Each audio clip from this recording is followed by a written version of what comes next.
Assalamualaikum warahmatullahi wabarakatuh. Halo teman-teman semuanya, bagaimana kabarnya? Sehat ya? Nah, sebelumnya saya ingin mengucapkan selamat datang dulu buat teman-teman di mata kuliah IPA SD MI 1. Nah, kali ini yang akan kita bahas adalah tentang alat indera pada manusia. Pastinya teman-teman juga sudah familiar dengan topik ini ya. Yuk kita pelajari lagi supaya pemahaman kita lebih mendalam lagi. Kali ini kita memiliki 5 subtopik. Di antaranya adalah A. Indera penglihat, B. Indera pendengar, C. Indera pembau, D. Indera pengecap, dan E. Indera peraba.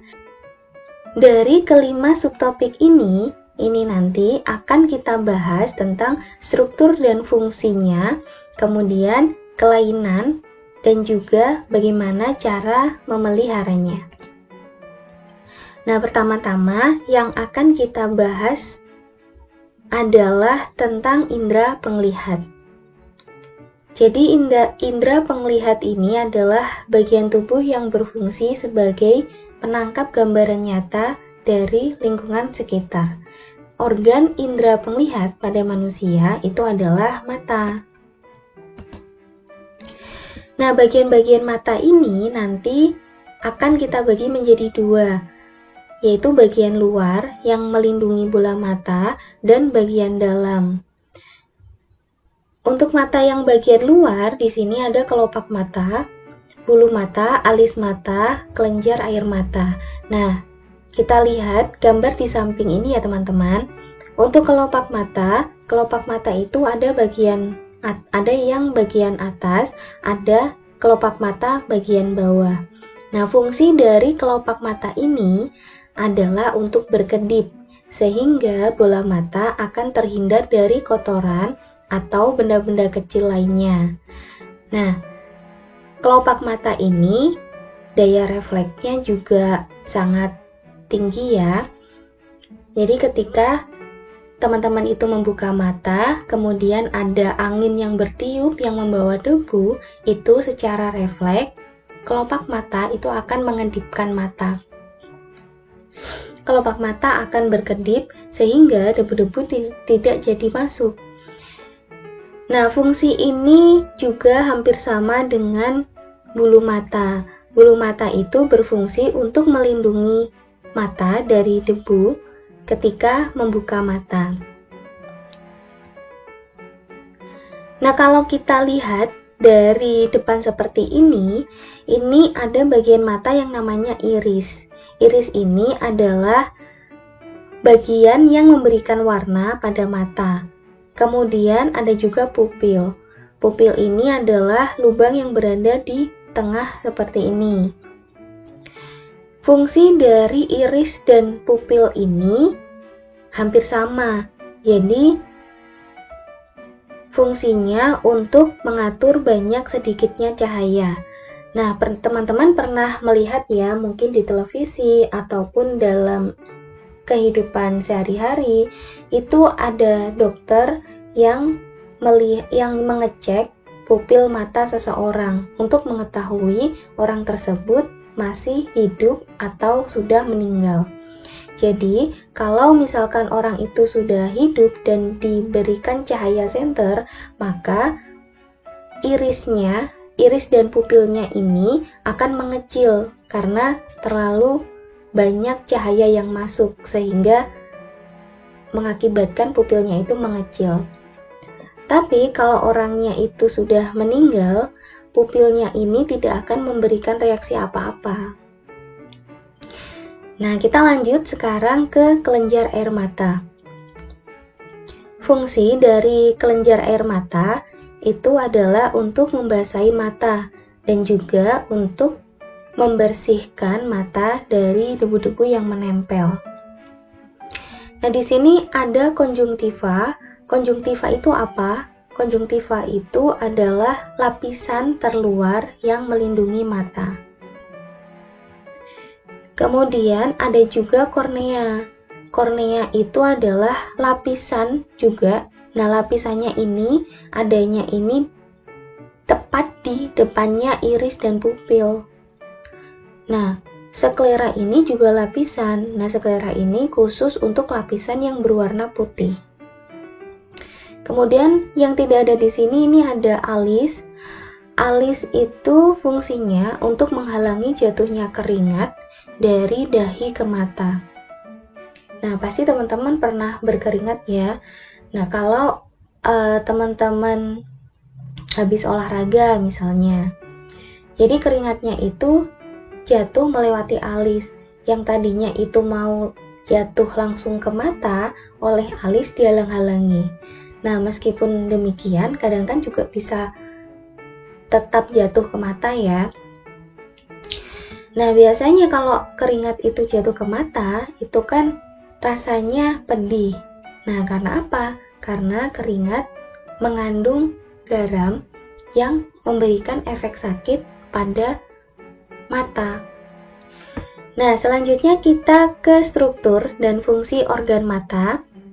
Kalau tadi kita melihat mata dari depan, kita sekarang melihat matanya itu, organ-organ mata ini dari samping. Yang pertama ada otot. Otot di sini memiliki fungsi untuk sebagai penggerak bola mata. Jadi, misalkan kita ingin melirik ke kanan dan ke kiri, itu dibantu oleh otot. Otot di sini yang dimaksud adalah otot mata ya, teman-teman. Nah, kemudian ada lagi kornea. Kornea itu adalah lapisan yang berada di depannya iris dan pupil. Kalau lapisannya itu selanjutnya ada iris dan pupil. Nah, iris itu yang bagian ini ya, kemudian pupil itu yang bagian tengah. Jadi, mereka itu punya fungsi yang sama pada akhirnya, yaitu mengatur banyak sedikitnya cahaya. Ini pupil itu yang tengah ini. Nah, untuk iris tadi, nama lainnya adalah selaput pelangi. Jadi, iris itu yang memberikan warna pada mata. Misalkan kalau di Indonesia itu warna mata yang umum itu adalah warna hitam dan coklat. Kalau orang Eropa itu warna matanya bisa berwarna biru, abu-abu, atau hijau. Selanjutnya ada aqueous humor. Aqueous humor ini adalah cairan yang ada di depan sini. Nah, sedangkan kalau vitreous humor itu adalah cairan yang adanya di belakang. Untuk yang cembung ini namanya lensa mata. Nah, lensa ini bentuknya sesuai dengan bentuknya, ini berupa lensa cembung. Fungsinya adalah untuk meletakkan bayangan tepat di retina. Nah, di bagian sini ada sklera. Sklera itu adalah lapisan yang keras untuk melindungi bagian dalam mata. Nah, kalau kita lihat mata yang bagian depan tadi, itu yang warna putih itu juga namanya sklera. Kemudian ada koroid. Koroid di sini adalah lapisan yang mengandung pembuluh darah dan warnanya itu coklat. Kemudian di sini juga ada retina. Nah, fungsi retina itu adalah menangkap bayangan yang diarahkan oleh lensa mata. Kemudian ada bintik kuning. Bintik kuning ini di sekitar retina sini. Nah, fungsi dari bintik kuning itu adalah bintik kuning ini juga menangkap bayangan, tapi khusus untuk bintik kuning ini adalah bagian yang sangat peka terhadap cahaya. Kemudian selain bintik kuning, di sini juga ada namanya bintik buta. Jadi bintik buta ini ketika kita melihat benda pada jarak tertentu, itu mata kita sebenarnya ada bagian-bagian itu yang kita tidak bisa melihat. Nanti coba akan saya demonstrasikan di video yang lain ya, supaya teman-teman juga bisa mempraktekannya juga. Nah, selanjutnya ada syaraf optik. saraf optik di sini berfungsi untuk menyalurkan bayangan yang ditangkap oleh retina, kemudian disalurkan ke otak. Nah, bagi teman-teman yang nanti memiliki PDF dari PPT ini nanti untuk lebih memahami tentang fungsi-fungsi yang saya jabarkan tadi, itu nanti bisa dibaca di sini. Nah, selanjutnya kelainan pada indera penglihat. Di sini ada miopi, hipermetropi, presbiopi. Nah, kalau miopi itu adalah rabun jauh, hipermetropi itu rabun dekat, presbiopi itu rabun jauh dan dekat. Nah, miopi ini rabun jauh. Jadi, penglihatan itu tampak buram jika melihat benda-benda yang jauh. Nah, ini disebabkan oleh kita lihat gambar yang bawah ini. Rabun jauh itu disebabkan karena bayangan itu jatuh di depannya retina. Karena lensanya itu, lensa mata itu terlalu tebal. Nah, oleh karena itu, miopi atau rabun jauh ini dapat ditolong dengan menggunakan lensa cekung. Nah, dengan menggunakan lensa cekung, maka bayangan akan dapat diletakkan tepat di retina. Nah, yang kedua ada hipermetropi atau rabun dekat. Nah, rabun dekat ini penglihatan tampak buram jika melihat benda dekat.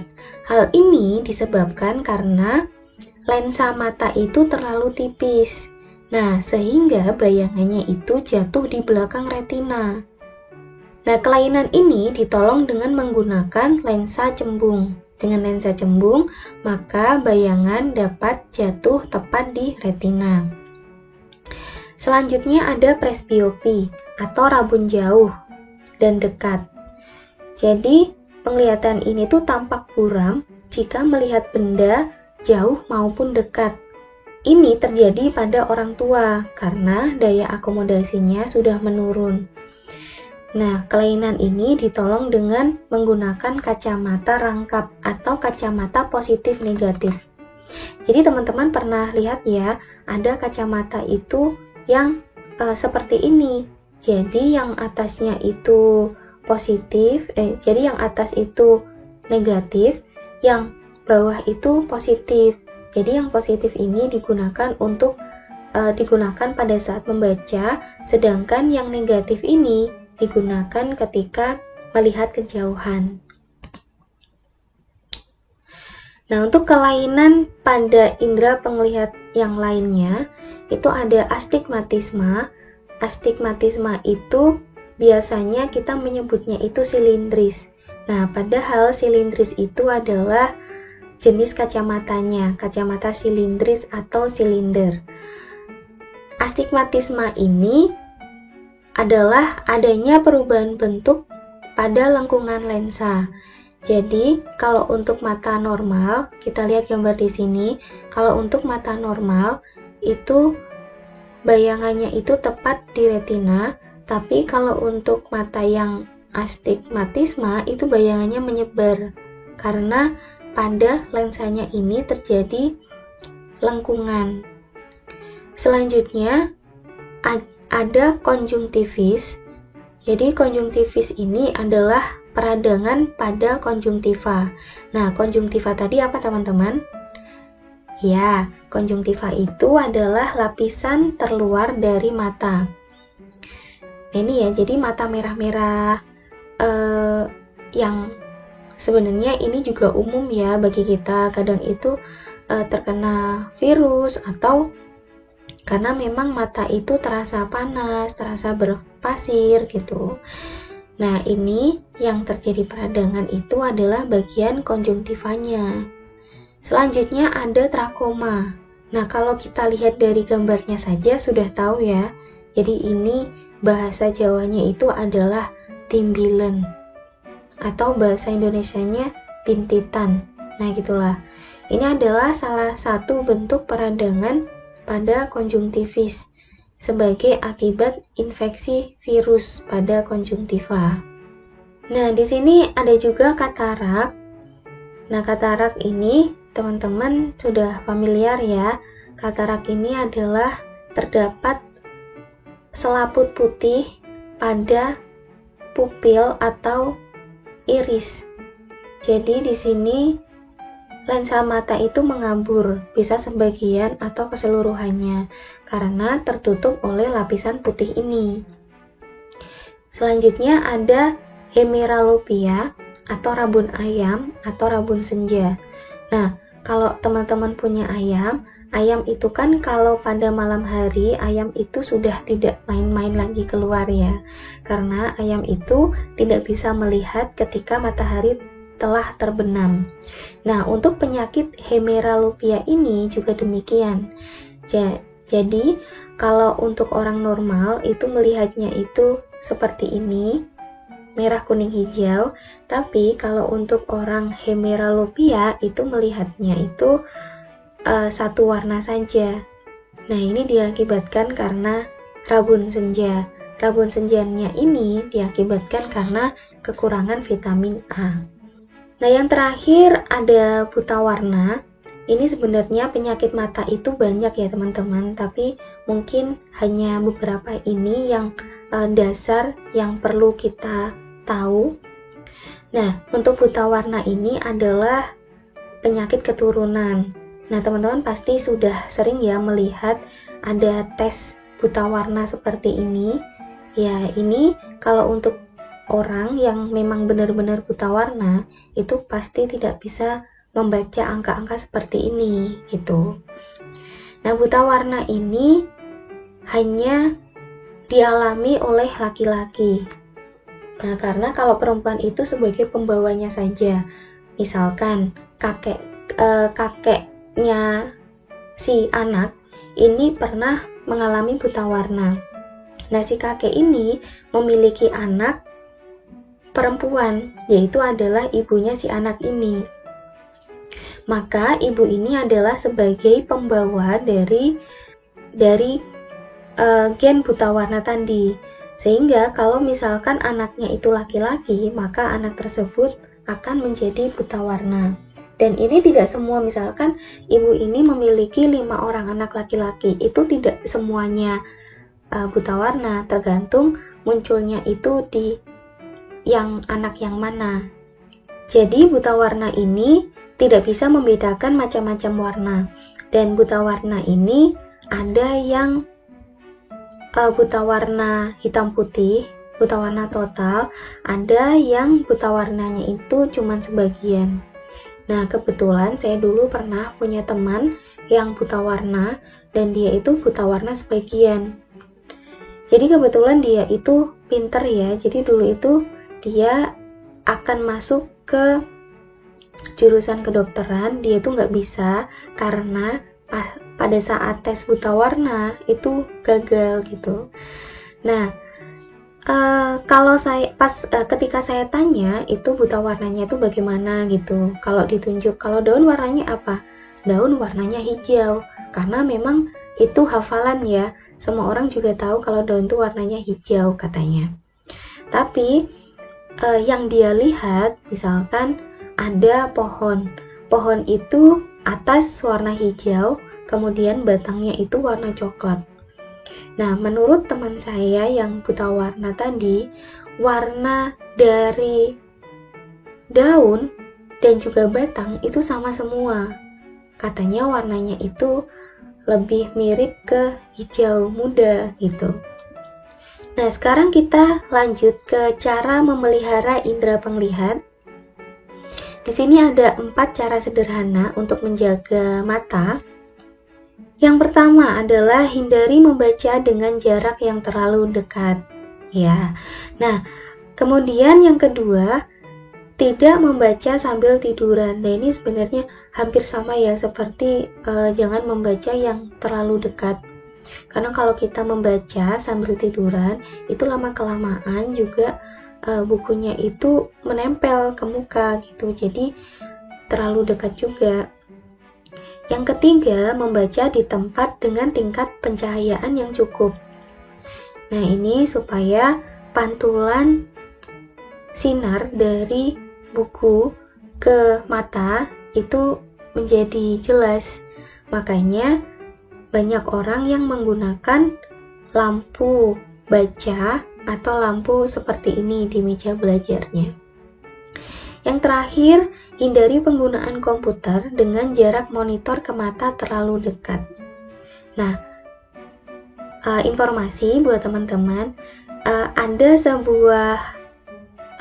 sebuah sumber yang mengatakan bahwa layar atau monitor komputer atau televisi ketika dinyalakan itu layarnya menembakkan elektron itu sangat banyak sekali. Nah, tembakan elektron itu lurus ke depan. Jadi, alangkah lebih baiknya kalau teman-teman ketika melihat monitor komputer atau pada saat menonton televisi itu bisa melihatnya itu dari samping atau jaraknya itu yang jauh sekalian supaya tidak terkena efek dari elektron tadi. Nah, di sini ada sebuah informasi pertama di dunia, peneliti mencetak kornea mata manusia. Nah, ini infonya dari kompas.com. Jadi, para ilmuwan untuk pertama kalinya berhasil memproduksi kornea mata manusia dengan printer 3 dimensi. Hal ini diperkirakan bisa membantu jutaan orang di seluruh dunia yang menderita kebutaan kornea. Sebagai informasi, kerusakan pada kornea mata bisa mendistorsi penglihatan dan bahkan mengarah pada kebutaan. Dengan teknik ini, para peneliti di Newcastle University bisa menyediakan kornea dalam jumlah tak terbatas. Nah, untuk info yang lainnya lebih lengkap lagi, teman-teman bisa mengunjungi kompas.com dengan judul yang seperti ini. Nah, kalau kita berbicara mata, itu tidak terlepas dari proses melihat benda. Nah, bagaimana sih kita bisa melihat benda? Apakah di tempat gelap kita bisa melihat benda? Nah, coba kita perhatikan gambar berikut ini. Jadi, proses melihat benda itu adalah dari sinar matahari. Jadi, sinar matahari memiliki 7 warna, Meiji Kuhibiniu, ya kan? Nah, ketika cahaya ini jatuh pada benda di sini kebetulan adalah apel, warnanya merah, maka warna merahnya itu dipantulkan, sedangkan warna yang lainnya itu diserap oleh apel ini. Jadi warna merah ini dipantulkan menuju ke mata. Nah, jadilah mata kita itu bisa melihat. Nah, untuk gambar yang di bawah ini sama saja. Jadi ada cahaya, kemudian jatuh pada benda tersebut memantulkan kembali cahayanya itu ke mata kita, sehingga kita bisa melihat. Nah, kalau di tempat gelap, kita bisa melihat apa tidak ya? Kenapa kita tidak bisa melihat? Nah, pasti teman-teman sudah mengetahui jawabannya ya.